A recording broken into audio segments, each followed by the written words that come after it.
Jangan kita petikaikan apa yang orang buat untuk kita. Kita petikaikan apa yang kita buat untuk orang.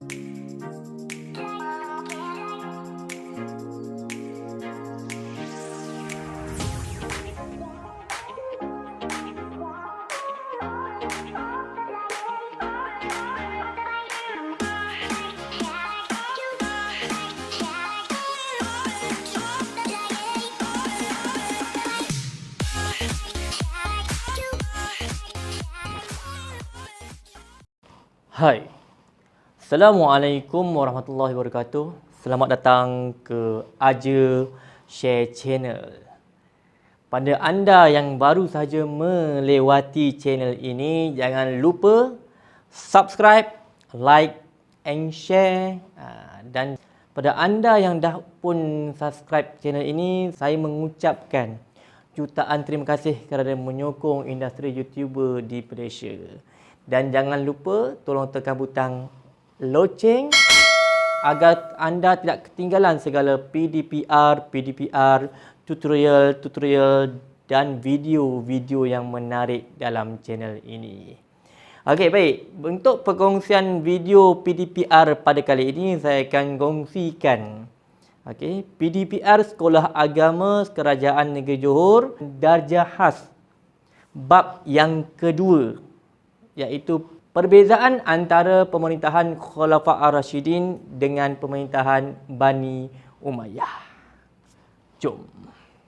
Okey, seperti yang dah pun kita pelajari pada pelajaran yang lepas, bahawa kita belajar mengenai sejarah tertubuhnya kerajaan Bani Umayyah. Jadi pada tajuk kali ini, saya akan ceritakan sedikit antara beza antara pemerintahan Khulafa' Ar-Rasyidin dan juga pemerintahan Bani Umayyah. Kita pergi pada pengenalan. Khulafa' Ar-Rasyidin bermaksud para khalifah yang merupakan peneraju terbaik kepada rakyat. Kalau kita tahu, siapa dia Khulafa' Ar-Rasyidin? Khulafa' Ar-Rasyidin inilah golongan pemimpin berperibadi mulia dan menjalankan tugasnya dengan benar-benar mengikut Al-Quran dan As-Sunnah. Iaitu pada zaman sahabat Nabi. Selepas kewafatan Nabi SAW, Khulafa' Ar-Rasyidin ini adalah bermula dengan Khalifah Abu Bakar As-Siddiq. Itulah bermulanya khalifah yang pertama yang memimpin pada zaman Khulafa' Ar-Rasyidin. Gerakan tersebut diberi oleh umat Islam kepada 4 orang pemimpin utama, iaitu Sayyidina Abu Bakar, Umar, Sayyidina Uthman dan Ali bin Abi Talib, yang telah menjawat jawatan sebagai ketua negara selepas kewafatan baginda Rasulullah SAW. Pemerintahan Khulafa' Ar-Rasyidin ini bermula pada tahun ke-11 Hijrah, iaitu selepas kewafatan Nabi Muhammad SAW. Maknanya khalifah ini bermulanya, sejarah pemerintahan Khulafa' Ar-Rasyidin ini bermula pada tahun ke-11 Hijrah, selepas wafat Nabi Muhammad SAW. Pemerintahan tersebut sehingga tahun ke-40 Hijrah, kira-kira selama 29 tahun. Khalifah yang pertama ialah Sayyidina Abu Bakar As-Siddiq, diikuti oleh Sayyidina Umar bin Al-Khattab. Yang pertama Sayyidina Abu Bakar, yang kedua Sayyidina Umar. Yang kemudian selepas itu disandang pula oleh Sayyidina Uthman bin Affan dan akhir sekali oleh Sayyidina Ali bin Abi Talib. Para Khulafa' Ar-Rasyidin memegang jawatan khalifah sebagai satu amanah untuk memelihara agama Islam dan mentadbir negara mengikut cara yang ditadbir oleh Rasulullah SAW.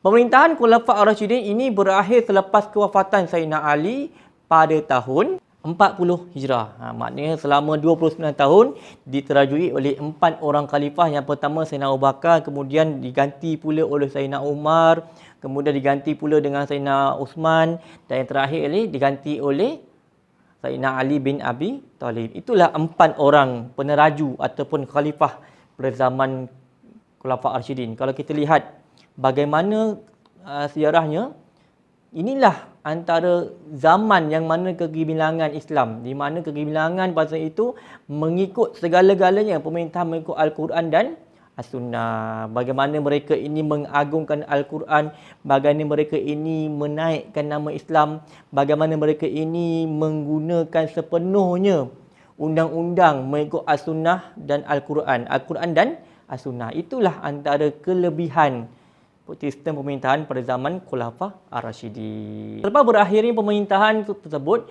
lahir pula satu pemerintahan yang lain yang dikenali dengan pemerintahan Bani Umayyah. Kalau ada pelajaran lepas, saya ada ceritakan, kita ada kongsikan bagaimana peralihan kuasa itu berlaku, bagaimana bermulanya kerajaan Bani Umayyah. Antara kedua-dua pemerintahan ini terdapat perbezaan yang sangat banyak. Antaranya sistem pelantikan khalifah, corak pemerintahannya, peribadi pemimpin, kedudukan di antara pemerintah dan rakyat, pelaksanaan tugas serta sistem pentadbiran negara. Ada beberapa yang berbeza. Nanti kita akan kupas satu persatu. Okey, kita pergi pula kepada cara pelantikan khalifah. Apa yang berbeza antara cara pelantikan khalifah pada kerajaan Khulafa Ar-Rasyidin dan juga cara pelantikan khalifah pada zaman kerajaan Bani Umayyah? Okey. Dalam sistem pemerintahan Islam, rakyat berhak melantik pemimpin asalkan orang yang hendak dilantik itu mempunyai kelayakan yang cukup dan boleh dianggap sebagai layak menjadi pemimpin. Mana zaman Khalifah Khulafa Ar-Rasyidin. Maknanya orang yang cukup berhak, orang yang cukup kelayakan, orang yang bertanggungjawab. Itulah yang akan diangkat menjadi pemimpin. Itulah 4 orang satu, iaitu Umar, Sayyidina Abu Bakar, Sayyidina Umar, Sayyidina Uthman dan Sayyidina Ali. Khalifah merupakan pemimpin yang tertinggi. Macam kita sekarang dekat Malaysia, siapa khalifah? Iaitu Perdana Menteri. Samalah macam khalifah, maknanya pemimpin yang tertinggi di sebuah negara. Oleh itu, lantikan mestilah mengikut kaedah-kaedah atau cara yang sah di sisi agama. Pemilihan kejawatan khalifah pada masa pemerintahan Khulafa Ar-Rasyidin dibuat dalam 3 cara. Cara yang pertama dibuat secara rundingan. Selepas Nabi Muhammad SAW wafat, para sahabat Nabi Muhammad SAW ini bersidang dan berundingan bersama sendiri untuk menentukan siapakah di antara mereka yang layak menjadi khalifah. Setelah berbincang, mereka mencapai kata sepakat untuk melantik Sayyidina Abu Bakar dan kemudian mengemukakan keputusan tersebut kepada rakyat untuk diberikan bai'ah atau ikrar taat setia. Bai'ah ni maksudnya taat setia, sokongan atau taat setia rakyat. Okey. Cara yang kedua ialah ditentukan oleh khalifah. Khalifah Abu Bakar mencadangkan supaya Umar bin Al-Khattab dilantik menjadi khalifah lepasnya. Kemudian beliau meminta rakyat memberikan bai'ah kepada Sayyidina Umar. Cara ketiga, lul halli wal aqdi, mencadangkan beberapa orang calon yang lain dan kemudian menyerahkan cadangan tersebut kepada rakyat untuk memberikan bai'ah kepada orang yang paling layak. Tadi yang pertama tadi diberikan secara ringan, yang kedua pemimpin yang akan menentukan, pemimpin yang memberi cadangan. Kemudian yang ketiga ini adalah memberikan bai'ah, memberikan peluang kepada rakyat untuk memberikan bai'ah kepada orang yang paling layak. Okey, di antara kalangan mereka. Okey, cara ini berlaku semasa pemilihan Sayyidina Uthman bin Affan dan Sayyidina Ali bin Abi Thalib. Itu berlaku, maknanya pada zaman yang pertama, pada zaman Sayyidina Abu Bakar As-Siddiq ini dipilih secara ringan, sahabat-sahabat. Kemudian apabila Sayyidina Abu Bakar memerintah, Sayyidina Abu Bakar ini mencadangkan nama orang yang akan menggantikannya, iaitu Sayyidina Umar bin Al-Khattab. Kemudian apabila Sayyidina Umar Al-Khattab wafat, maka cara ketiga, rakyat yang memilih orang yang paling layak, iaitu orangnya yang pertama, yang ketiga iaitu Sayyidina Uthman bin Affan dan juga Sayyidina Ali bin Abi Thalib. Jadi cerita pasal mengenai kerajaan Khulafa Ar-Rasyidin. Sekarang kita cerita pula bagaimana kaedah pemilihan khalifah pada zaman kerajaan Bani Umayyah. Okey. Dalam pemerintahan kerajaan Bani Umayyah, pemilihan jawatan khalifah dibuat berdasarkan keturunan. Keturunan, contohnya macam ini anak dia, ini bapa dia, kemudian bila bapa dia wafat, digantikan pula oleh anaknya. Bila anaknya wafat, diganti pula oleh cucunya. Begitulah seterusnya.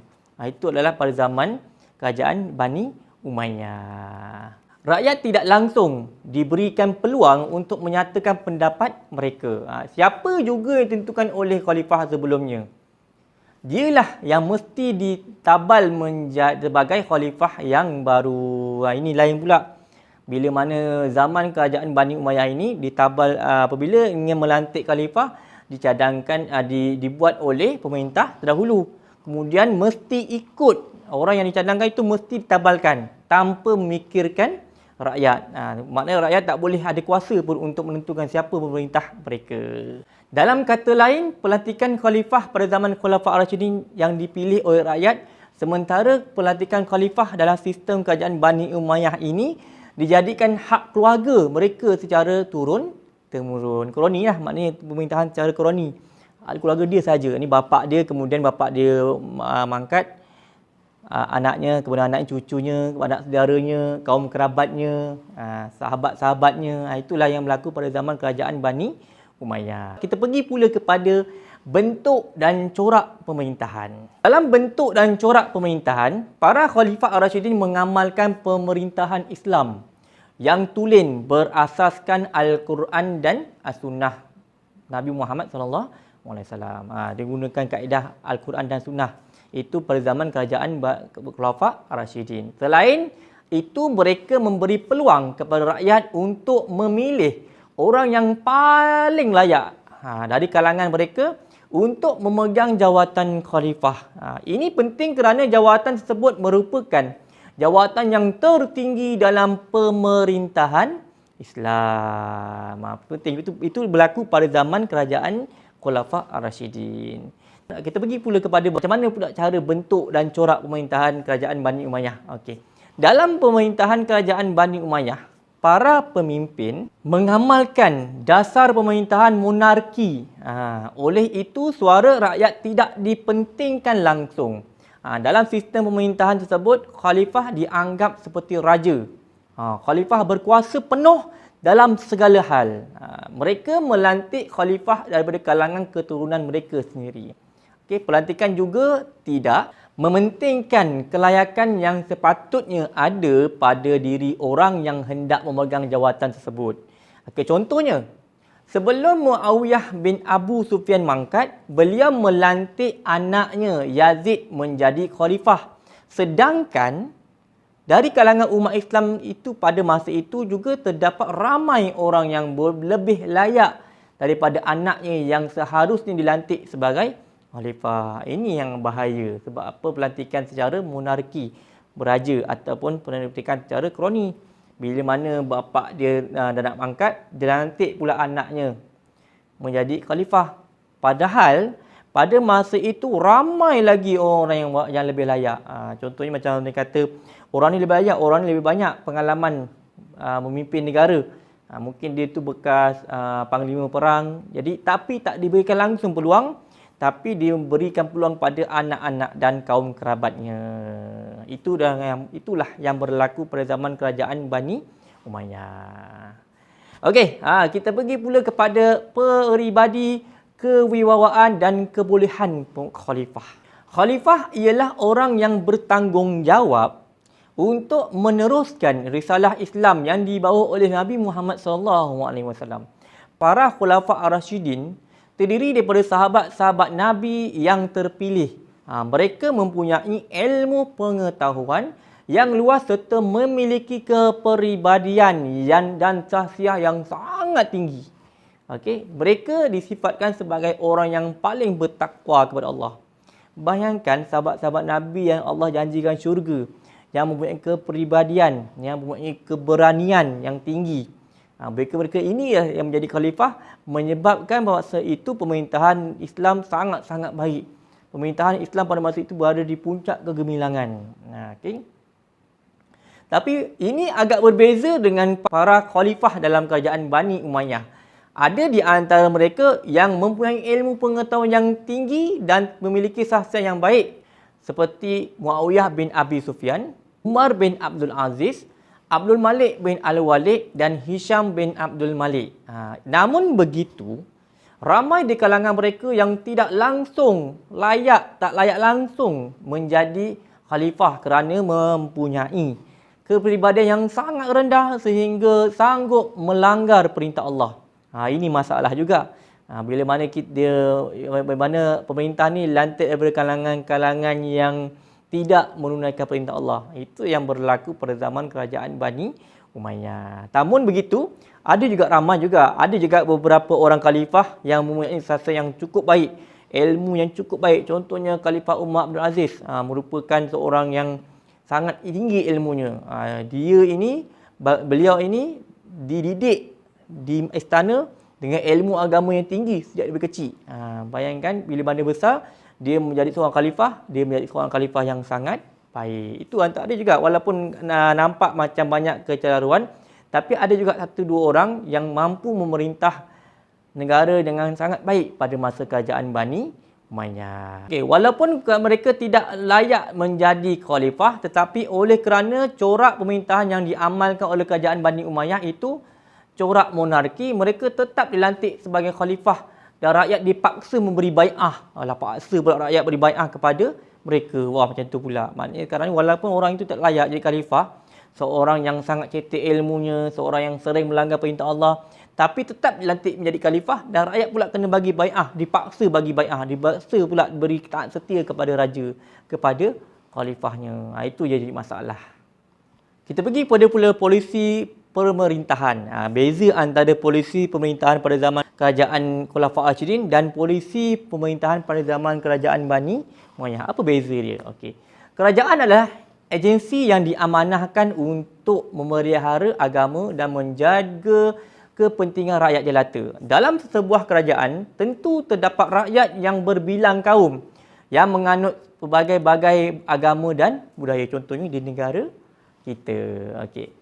Dalam pemerintahan Khulafaur Rasyidin, rakyat yang beragama Islam diberi hak yang sama tanpa mengira keturunan dan suku kaum berasaskan firman Allah Ta'ala, A'udzubillahi minasyaitonirrajim, Inna akramakum indallahi atqakum. Sesungguhnya semulia-mulia kamu di sisi Allah ialah orang yang lebih takwa di antara kamu. Okey. Juga sabda Nabi Muhammad SAW yang bermaksud, tiada keutamaan yang harus diberi kepada orang Arab lebih daripada orang yang bukan Arab. Kerana kedudukan kamu di sisi Allah Subhanahu Wa Taala adalah sama ibarat gigi sebatang sikat. Maknanya sekarang ini kita ni makhluk Allah. Kita ni semua sama. Tak kiralah kita ni anak raja ke, kita ni manusia biasa ke, kita ni Perdana Menteri ke, kita ni seorang sultan sekalipun, semuanya sama di sisi Allah. Pangkat, harta itu hanya sementara. Sebab apa? Manusia semua sama.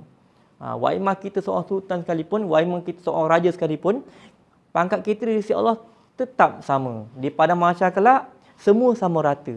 Pangkat semua dah buang tepi dah. Sementara rakyat yang bukan Islam, mereka diberi hak yang sama dari segi keadilan dan perlindungan. Itu beza dia dalam kerajaan Khulafaur Rasyidin. Okey, berbeza dengan polisi dijalankan oleh kerajaan Bani Umayyah dalam pemerintahannya, rakyat dibeza-bezakan kedudukannya. Antara satu sama lain. Rakyat yang beragama Islam dari kalangan bangsa Arab, bukan Arab, dianggap lebih rendah tarafnya daripada rakyatnya yang berketurunan Arab. Pula. Maknanya sekarang ni orang Arab ini, bangsa yang tinggi dianggap orang yang hebat, orang yang mulia. Manakala bagi bangsa yang bukan Arab, dianggap bangsa yang rendah, dianggap kasta yang rendah. Sebagai contoh, orang Islam dari keturunan Parsi dianggap sebagai rakyat kelas 2 seperti mana rakyat yang bukan Islam. Begitulah juga rakyat Islam yang berketurunan bukan Arab yang lain dijadikan sebagai low standard, low class. Kalau Ramli kata apa? Ini low class.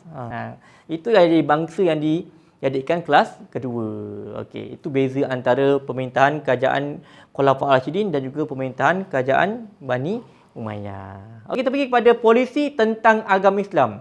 Okey, agama Islam adalah asas kehidupan umat Islam. Okey, kehidupan umat manusia. Khulafaur Rasyidin meletakkan kepentingan Islam mengatasi segala kepentingan yang lain. Oleh itu, apa juga yang bercanggah dengan kehendak Islam, walaupun perkara kecil, semuanya ditolak. Contohnya hiburan, naluri manusia ingin kepada hiburan. Pada masa itu, pengaruh jahiliah di kalangan rakyat masih tebal. Oleh itu, ramai mereka yang suka berhibur.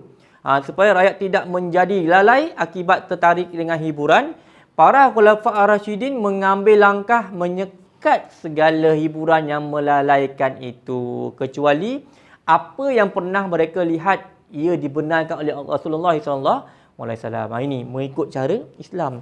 Hiburan-hiburan yang melalaikan ini ditolak semata, tak ada kompromi. Maknanya tak ada lagi minum arak, tiada tarian-tarian yang menggairahkan, tarian-tarian yang menyebabkan banyaknya rosaknya akidah. Semua ditolak bulat-bulat. Itu adalah keadaan pada kerajaan Khulafa' Ar-Rasyidin. Okey, antara hiburan digalakkan oleh Khalifah Umar ialah perlumbaan kuda perang, bermain pedang, sukan dan sebagainya. Itu yang dibenarkan dalam Islam. Itu beza antara kerajaan Khulafa' Ar-Rasyidin. Berbeza pula dengan kerajaan Bani Umayyah, acara hiburan lebih terbuka. Cara khalifahnya, kecuali Muawiyah bin Abi Sufyan, Umar bin Abdul Aziz, Abdul Malik bin Al-Walid dan Hisham bin Abdul Malik sangat suka kepada hiburan. Kecuali 4 orang ni, 4 orang khalifah ni yang berwibawa ni memang dia tak suka ke hiburan. Tapi yang lain-lain semua sapu bersih, hiburan semata-mata. Okey, ada di kalangan khalifah Bani Umayyah yang sanggup melanggar dengan agama semata-mata kerana ingin berhibur. Akibatnya pegangan Islam di kalangan rakyat jelata semakin lama semakin menjadi lemah. Itu yang masalah yang berlaku. Itulah perbezaan yang ketara pada zaman kerajaan Bani Umayyah. Okey, kita lihat pula kepada sistem pentadbiran. Walaupun ada beberapa perubahan dalam sistem pentadbiran di zaman Khulafa' Ar-Rasyidin berbanding zaman Rasulullah SAW, tetapi semua dibuat semata-mata untuk melicinkan urusan semuanya. Dibuat semata-mata untuk melicinkan urusan pemerintahan yang semakin berkembang maju. Namun dalam masalah komunikasi, hubungan antara khalifah dan rakyat tetap rapat. Itu beza dia. Bagaimana hubungan antara khalifah pada zaman Khulafa' Ar-Rasyidin ini sangat rapat dengan rakyat. Rakyat boleh menegur pemimpin sekiranya mereka dianggap membuat kesilapan dalam berijtihad. Walau bagaimanapun, apabila rakyat mendengar hujah yang dikemukakan oleh pemimpin adalah munasabah, rakyat rela menerima sekalipun keputusan itu dirasakan terlalu berat untuk diterima. Itu bezanya bila dengan hujah. Contohnya kalau anda kata hujah itu daripada pemimpin, daripada khalifah, mereka kalau hujah itu hujah yang baik, maka mereka akan terima walaupun rasa paksa. Pasal itu adalah benda yang baik untuk rakyat.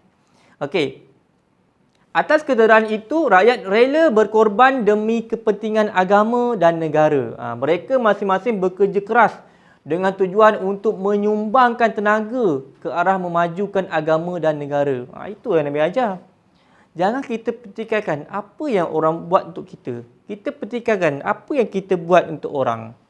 Kalau dalam untuk negara kita, jangan pertikaikan apa yang negara buat untuk kita sebenarnya. Kita pertikaikan apa yang jasa kita, apakah sumbangan kita kepada negara. Itu yang sebenarnya yang betul. Ini tidak, semua nak bangkang, semua nak tolak, semua tak betul. Apa negara buat, semua tak betul. Sepatutnya kita fikir, apa sumbangan kita untuk negara. Bukan yang fikirkan, apa negara sumbang untuk kita. Bukan. Itu sebenarnya mentaliti rakyat kita, mentaliti orang kita yang perlu ikut apa yang Nabi ajar. Sikap yang seumpama itu tidak membebankan pemerintah kerana para khalifah dan pegawai-pegawai kerajaan rela menerima gaji atau upah sekadar yang mereka perlu sahaja. Sangat hebat pada zaman itu. Zaman kegebilangan Khulafa' Ar-Rasyidin. Sekiranya apa yang mereka terima lebih dari mencukupi, mereka sanggup memulangkan semuanya kepada Baitumal. Sangat hebat akhlak pemimpin pada zaman itu, akhlak rakyat pada zaman itu. Cuba kita, duit banyak bergapuk-gapuk, duit aku kau tak boleh ambil. Duit aku kau tak boleh ambil. Duit RM10,000. Padahal ramai lagi orang-orang yang lebih susah dari kita yang perlukan bantuan kita, tapi kita tak sampaikan kepada mereka. Itu yang masalah pada diri kita sebenarnya. Okey, berbanding pula pada zaman pemerintahan kerajaan Bani Umayyah, rakyat tidak diberi peluang langsung untuk menegur para pemimpin. Mereka dipengaruhi sistem pemerintahan Romawi Timur yang menganggap rakyat adalah kalangan yang mesti menurut pemerintah. Mesti nak tak nak kau kena ikut cakap aku raja kau, aku pemerintah kau, aku khalifah kau kena ikut cakap aku. Itu zaman kerajaan Bani Umayyah. Para khalifahnya kecuali Khalifah Umar bin Abdul Aziz mempunyai kedudukan yang tinggi dan hidup dalam keadaan serba mewah dalam mahligai yang besar dan indah. Kehidupan mereka sama seperti kehidupan para raja. Berbeza. Kalau kita tengok antara khalifah yang baik pada zaman itu adalah Khalifah Umar Abdul Aziz yang mana dia hanya memikirkan rakyat. Dia tak nak pun rumah besar, dia hanya cukuplah rumah yang cukup untuk dia sahaja. Itu zaman. Nanti kita akan bincangkan. Nanti kita akan belajar mengenai sikap pemimpin yang bernama Khalifah Umar Abdul Aziz. Kita pergi pula kepada perbezaan dalam pegawai kerajaan dan tentera. Sesebuah kerajaan tentu mempunyai pegawai tentera, pegawai tadbir, pegawai tentera serta pegawai keselamatan. Kita tengok pada zaman Khulafaur Rasyidin. Okey, pada zaman pemerintahan Khulafaur Rasyidin, para pegawai kerajaan, pegawai tentera, pegawai keselamatan terdiri daripada kalangan rakyat yang berkelayakan serta mempunyai istiqomah atau komitmen yang sangat tinggi terhadap kewajipan untuk berjihad di jalan Allah. Mereka ini orang yang sangat-sangat komitmen. Kalau kita sekarang ni, kalau kita tengok pegawai keselamatan mesti orang yang kuat, orang yang komitmen, orang yang rajin kerja. Bukannya makan gaji buta, duduk tepi, gaji masuk. Itu namanya makan gaji buta. Berbeza zaman itu. Zaman Khulafaur Rasyidin ini, semua yang lantik semua mempunyai komitmen, mempunyai kesedaran yang sangat tinggi dalam menjaga negara. Mereka sentiasa ingat akan pesanan Rasulullah SAW bahawa perjuangan tidak mempunyai apa-apa nilai di sisi Allah kecuali jika ia dilakukan kerana menuntut keredaannya sahaja. Itu pada zaman kerajaan Khulafaur Rasyidin. Okey, ini berbeza dengan polisi yang diamalkan oleh kerajaan Bani Umayyah. Apa beza dia? Bezanya para pegawai tinggi kerajaan dan tentera hanya dipilih daripada kalangan bangsa Arab sahaja, khususnya daripada keturunan Bani Umayyah. Maknanya betul lah ni. Ini raja tu bapak dia, lepas tu nanti anak dia, pegawai-pegawai kerajaan semua saudara mara dia, pegawai tentera semua, cucu cik dia, semua adalah kaum keluarga dia saja, kaum kerabat dia saja, kaum kroni dia saja. Itu berbeza pada zaman kerajaan Bani Umayyah. Orang yang disyaki menyeleweng akan dipecat atau dihukum bunuh tanpa melalui proses pengadilan. Antara panglima perang yang sangat berjasa akan dihukum bunuh ialah Muhammad Al-Qasim. Ini antara contohnya.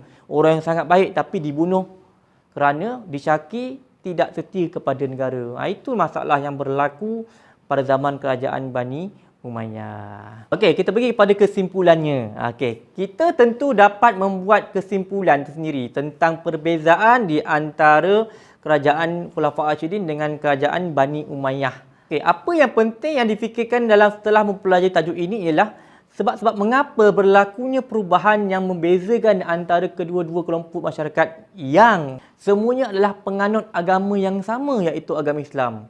Agama yang suci ajarannya. Itulah perbezaan antara bagaimana perubahnya daripada benda yang baik kepada benda yang tidak baik. Itulah beza antara pemerintahan pada zaman Khulafaur Rasyidin dan juga pemerintahan Bani Umayyah. Itu saja untuk perkongsian pada kali ini. Saya mengharapkan murid dapat membaca, dapat memperhalusi, dapat memahami apa yang disampaikan pada video pada kali ini. Jadi anak-anak murid kena pastikan baca buku, pastikan kalau boleh ambil take note info-info, maklumat-maklumat, nota-nota yang penting dalam sesebuah tajuk. Okey, jangan lupa subscribe, like and share dan jangan lupa tekan butang loceng agar semua tidak ketinggalan segala PDPR dan video-video yang menarik dalam channel ini. Okey, itu saja. Assalamualaikum.